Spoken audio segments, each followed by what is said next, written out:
نابليون ساب له الدنيا سواد وسوحه وقال له يلا شيل يا معلم. حرام عليك، حرام عليك، يعني على بختي وبختك يابا. اكيد بقى مش هنخرج من مصر، هنروح لفرنسا عوم. السلام عليكم ورحمة الله وبركاته. سنة تالتة إعدادي. النهاردة إن شاء الله جايب لكم خلاصة الدرس الثاني، الحملة الفرنسية على مصر. ويا ريت يا شباب بقى في البداية كده لايك للفيديو واشتراك في القناة.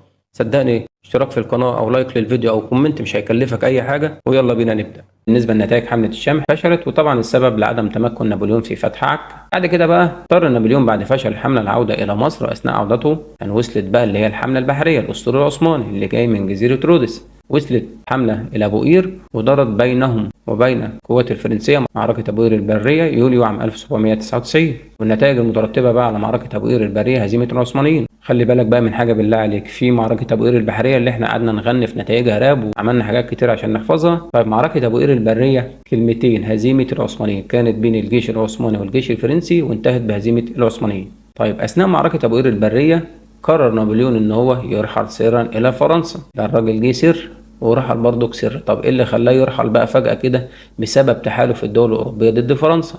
طبعا في الوقت ده دولة زي انجلترا والدول العظمى كانوا عايزين يقضوا على حاجة اسمها فرنسا.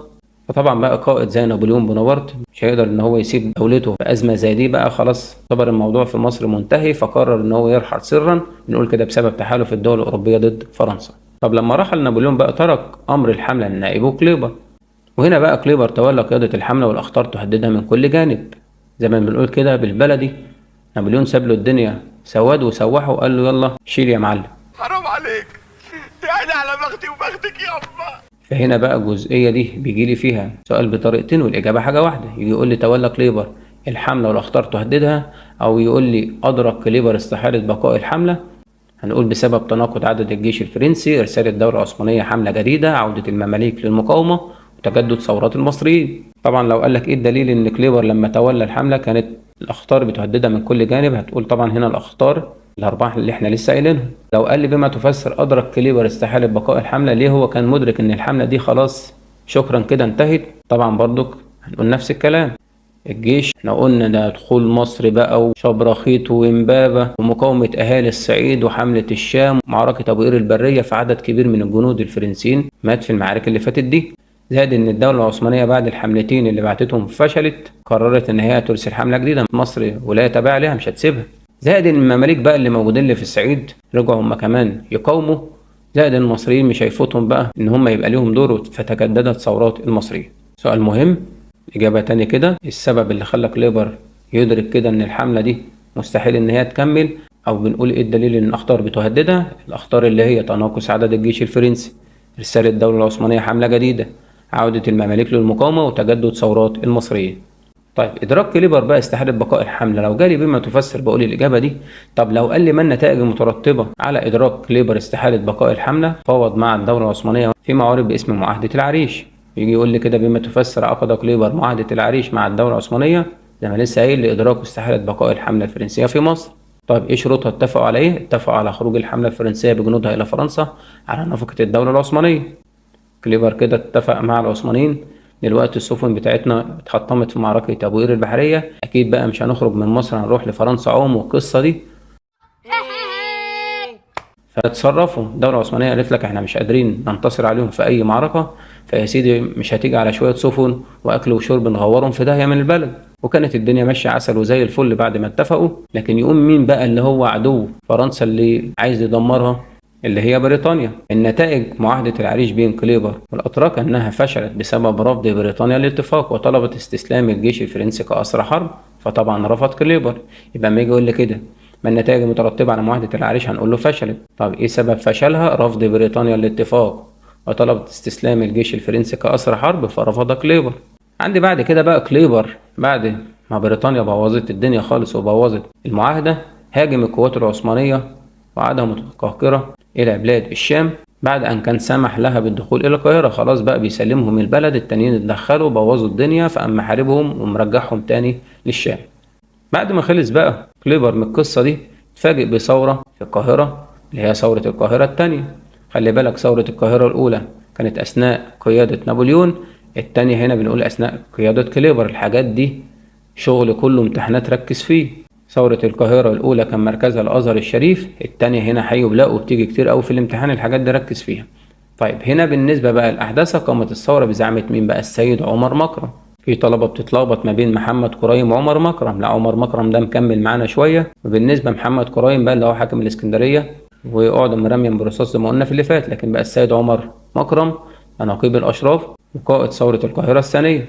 وقلنا بالنسبة للثورة اشتدت بقى في حي ولاء، وكان من نتائجها إخماد برضك الثورة وفرض المزيد من الضرائب ومصادرة الأموال زائد تدمير حي ولاء.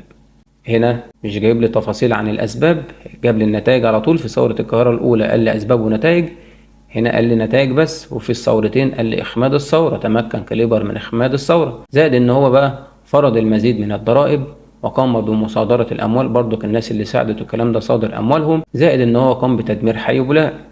بسبب بقى شدة الثورة ليبر بكل جحود كده قال لك أنا ما عنديش حل غير إن أنا أدمر الحي بقى باللي فيه عشان ألم الدنيا دي. فعشان كده بنقول من نتائج ثورة القاهرة الثانية إخماد الثورة، فرض المزيد من الضرائب ومصادرة الأموال، وكمان تدمير حي ولاء.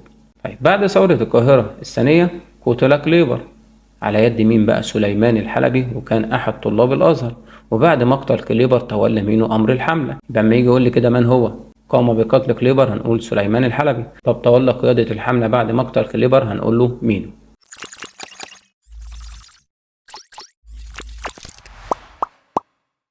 بالنسبة بقى لقيادة مينو للحملة، مينو بقى ما كانش يدرك استحالة بقاء الحملة والقصة دي زي كليبر، ده كان على العكس، كان ينوي الإقامة في مصر وتحويلها إلى مستعمرة فرنسية. ونتج عن رغبته في الإقامة في مصر وتحويلها لمستعمرة فرنسية أن قام بوضع خطة إصلاحية في مجالات الزراعة والصناعة والتجارة والصحة وكمان النظام القضائي. طور في الحاجات دي وهنقولها في النتائج في اللي جاي.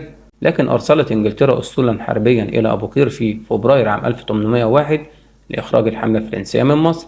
طبعا انضم بقى للأسطول ده الجيش العثماني، شايف بقى انجلترا والبجاحة، شايفة الدولة العثمانية مش عارفة تخرج فرنسيين من مصر، قالت لك تتعامل هي. كمان الدولة العثمانية لقيتها بعت أسطول الكلام ده، قالت لهم لا ده أنا معاكم بقى، وأنا هسيبك تخرجي فرنسا وتمسك أنت مكانها، لا أنا معاكي. هنا بقى مينو لم يستطع المقاومة، استسلمت الحملة بقيادة مينو، وبعد ذلك تم جلاء الحملة الفرنسية في سبتمبر عام 1801. طيب بالنسبة بقى لتعريف الجلاء، هو رحيل قوات الاحتلال عن البلد المحتل. يبقى عند المقاومة والجلاء الاتنين على فكرة من التعريفات اللي بتتكرر في معظم المحافظات، فركز فيهم، تعريفات سهلة احفظها. طب بالنسبة بقى لآخر حاجة نتائج الحملة الفرنسية، لم تكن الحملة الفرنسية على مصر مجرد حملة عسكرية تقليدية للغزو والاحتلال زي ما قلنا في اللي فات، لأنها اصطحبت مجموعة من العلماء في مختلف العلوم والفنون. طبعا دول تركوا نتائج هامة. وبالنسبة بقى لنتائج الحملة الفرنسية بشكل عام، أول حاجة كده نمو الروح القومية لدى المصريين، حيث ظهر ذلك بعد خروج الحملة الفرنسية عندما تمسك المصريين بحقهم في الحرية واختيار حاكمهم.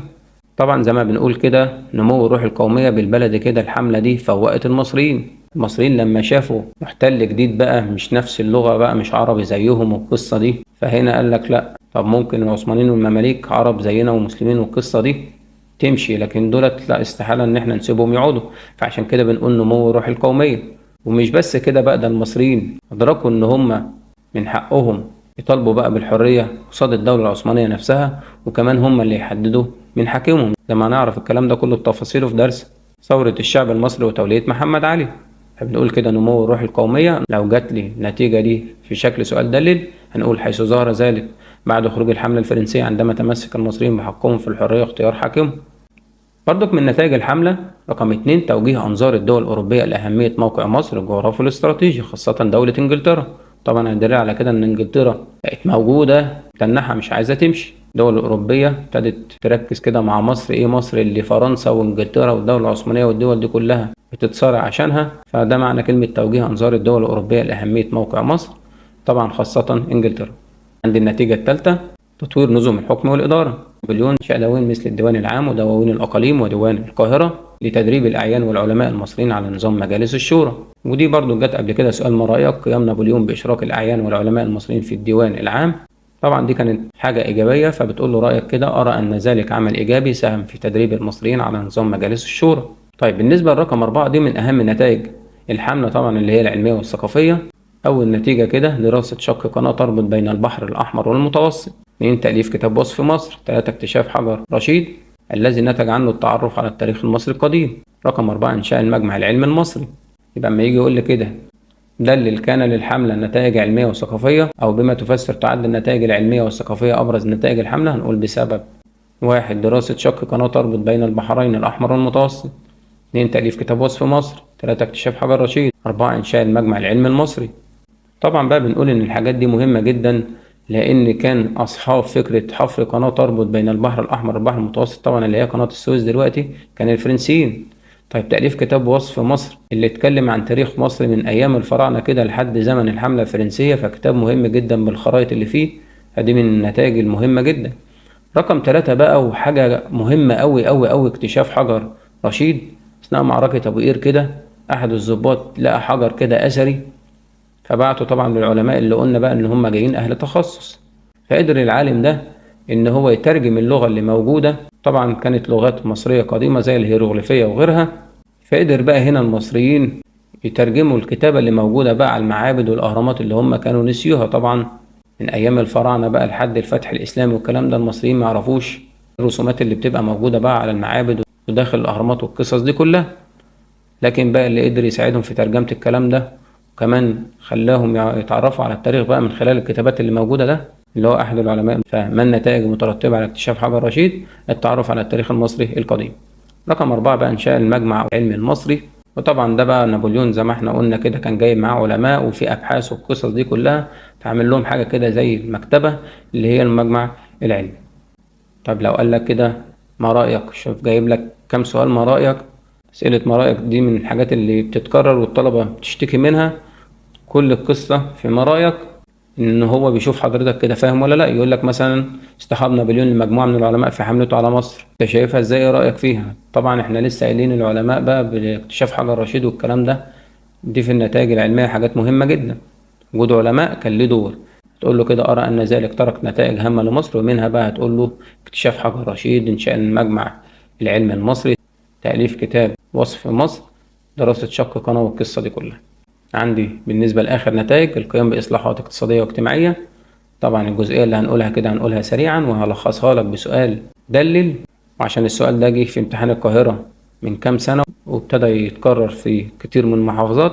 فهنقول كده في الأول: اهتم الفرنسيين بوضع بعض المشروعات الإصلاح الاقتصادي والاجتماعي. طبعا الاقتصاد زي الزراعة، اهتموا بتنويع المحاصيل، اهتمام بمشاريع الري. طبعا بالنسبة للصناعة انشأوا مصانع زي مصانع النسيج، صناعات دقيقة دباغة، صناعة حروف الطباعة. طبعا بقى الصناعة دقيقة بقى الاكسسوارات والحاجات اللي هي الصغيرة، الدباغة بقى اللي هو تنظيف الجلود وتلوينها والقصة دي، طبعا حضرتك عارف دبغ الجلود وحروف الطباعة. طيب بالنسبة بقى للتجارة فتحوا أسواق لمصر في بلاد البحر الأحمر، بقى الأراضي اللي بتطل على البحر الأحمر ودارفور في السودان والحبشة وكمان بلاد شمال أفريقيا. طيب بالنسبة بقى للصحة العامة، أنشأ الفرنسيين المحاجر الصحية في القاهرة وفي العديد من المدن الأخرى.